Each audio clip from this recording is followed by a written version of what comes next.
സൗദിയിൽ ഭക്ഷ്യവസ്തുക്കളുമായി എത്തിയ ഷിപ്മെന്റിൽ നിന്നും വൻ മയക്കുമരുന്ന് ശേഖരം പിടികൂടി. 2,69,000 ആംഫെറ്റാമിൻ മയക്കുമരുന്ന് ഗുളികകളാണ് പിടികൂടിയത്. 2 പേർ അറസ്റ്റിലാണ്.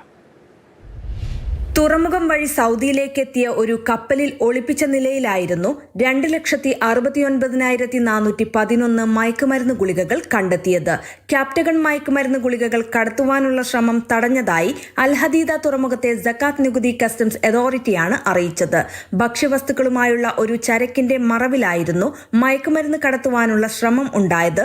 സാങ്കേതിക വിദ്യകളുടെ സഹായത്തോടെ കസ്റ്റംസ് നടപടിക്രമങ്ങൾക്ക് വിധേയമാക്കി പരിശോധിച്ചപ്പോഴാണ് ഗുളികകൾ കണ്ടെത്തിയത് െന്ന് കസ്റ്റംസ് ഔദ്യോഗിക വക്താവ് ഹമദ് അൽ ഹറബി പറഞ്ഞു.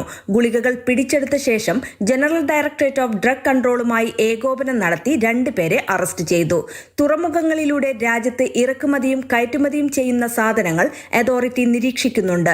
കള്ളക്കടത്തുകാരുടെ ശ്രമങ്ങൾ വിഫലമാക്കുവാനുള്ള ജാഗ്രത പാലിക്കുന്നുണ്ടെന്നും ഔദ്യോഗിക വക്താവ് സ്ഥിരീകരിച്ചു.